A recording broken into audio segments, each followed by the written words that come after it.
బంగ్లాదేశ్ ఇది 1971లో పాకిస్తాన్ నుంచి విడిపోయి బంగ్లాదేశ్గా ఏర్పడింది.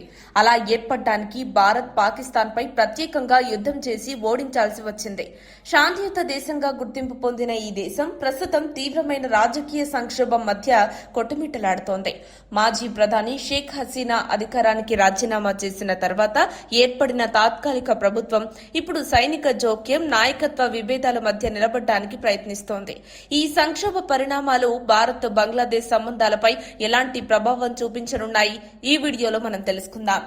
ప్రస్తుత తాత్కాలిక ప్రధాని యూనస్ వర్సెస్ ఆర్మీ జనరల్ వకారుజ్జమాన్. తాత్కాలిక ప్రభుత్వ అధినేత మహమ్మద్ యూనస్ మొదట ఆర్మీ చీఫ్ జనరల్ వకారుజ్జమాన్ సహకారంతో పాలన ప్రారంభించారు. కానీ ఎన్నికల నిర్వహణపై వచ్చిన విభేదాలు, కొన్ని పౌర హక్కులపై తీసుకున్న నిర్ణయాలు, సైనికులకు వ్యతిరేకంగా తీసుకున్న ఆదేశాలతో వాతావరణం వేడెక్కింది. గత వారం జనరల్ వకారుజ్జమాన్ ఓ మీడియా లీక్ లో తాత్కాలిక ప్రభుత్వం పౌర అధికారాన్ని దుర్వినియోగం చేస్తుందని ఆరోపించారు. మరోవైపు యూనస్ వర్గం ఆర్మీ రాజకీయాల్లో జోక్యం చేస్తుందంటూ విమర్శలు చేసింది. ఇది బంగ్లాదేశ్ లో పౌర సైనిక సంబంధాల మధ్య ప్రమాదకరమైన రాజకీయ క్రీడగా మారుతోంది. బంగ్లాదేశ్ మిలిటరీ కార్యకలాపాలు, ప్రభుత్వ నిర్వహణ. షేక్ హసీనా అధికారానికి రాజీనామా చేసిన తర్వాత దేశంలో పౌర ప్రభుత్వ స్థిరత్వం కుదేలైంది. మిలిటరీ కార్యాలయాలు కొన్ని కీలక ప్రాంతాల్లో సంరక్షణ, పహారా చేస్తున్నట్టు ప్రత్యక్ష సాక్షుల సమాచారం. అయితే బంగ్లాదేశ్ లో అధికారికంగా మిలిటరీ పాలన లేదు. కానీ రాజకీయ నిర్ణయాల్లో వారి సలహాలు కీలకమవుతున్నాయన్నది ఓ బహిరంగ రహస్యం. సంఘర్షణ ప్రాంతాల్లో మిలిటరీ పటిష్టంగా వ్యవహరిస్తున్న ప్రజా హక్కులకు ప్రమాదమవుతుందని ఆందోళన పెరుగుతోంది. అంతర్జాతీయ మానవ హక్కుల సంస్థలు ఇప్పటికే ఈ పరిణామాలపై గమనిస్తున్నాయి. ఇప్పుడున్న ప్రశ్న ఏంటంటే, ఈ పరిణామాలు భారత్పై ఎలా ప్రభావం చూపించనున్నాయి?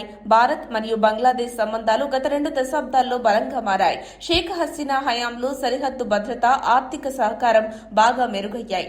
ఆగస్టు 2024 నాటికి ఆమె భారతదేశంలోని ఓ రహస్య ప్రదేశంలో గట్టి భద్రత మధ్య తలదాచుకుంటున్నారని సమాచారం. ఇది అధికారికంగా ధృవీకరించబడినప్పటికీ భారత ప్రభుత్వం ఆమె భద్రతను చూసుకుంటుందనే విశ్వసనీయ వార్తలున్నాయి. బంగ్లాదేశ్ లో తిరిగి ఎన్నికల ప్రక్రియ పూర్తయ్యే వరకు ఆమె అక్కడ ఉండే అవకాశం ఉందని భావిస్తున్నారు. ఇది బంగ్లాదేశ్ రాజకీయాల్లో ఓ కీలక మలుపు కావచ్చు.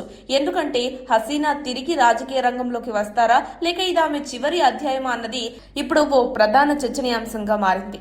కానీ ప్రస్తుతం తాత్కాలిక ప్రభుత్వంపై భారత్ ఎలా స్పందించాలన్నది ఓ సవాలుగా మారింది. యూనస్ ప్రభుత్వానికి మద్దతివ్వడం, లేక ప్రజాస్వామ్య పునరుద్ధరణకు పిలుపివ్వడం అన్నది దౌత్యపరంగా క్లిష్టమైన అంశం. గతంలో బంగ్లాదేశ్ లో మిలిటరీ పాలన వల్ల భారత్తో సంబంధాలు మరింత కఠినమయ్యాయని చరిత్ర గుర్తు చేస్తోంది. మన పొరుగు దేశమైన బంగ్లాదేశ్ ఇప్పుడు ఒక సంక్షోభంలో ఉంది. మిత్రులుగా ప్రారంభమైన యూనస్, వకారుజ్జమాన్ మధ్య విభేదాలు దేశ భవిష్యత్తును గంభీరంగా ప్రభావితం చేయవచ్చు. ఇదే సమయంలో ప్రజాస్వామ్యాన్ని కాపాడటం, సైనిక జోక్యాన్ని తగ్గించడం, ప్రజల నమ్మకాన్ని తిరిగి పొందటం తాత్కాలిక ప్రభుత్వానికి పెద్ద పరీక్ష. భారత్ కూడా ఈ పరిణామాలను ఆసక్తిగా గమనిస్తోంది. ఎందుకంటే బంగ్లాదేశ్ లో శాంతితో పాటు ప్రజాస్వామ్య పాలన ఉండటం అంటే భారతదేశానికి కూడా మంచిదే కదా.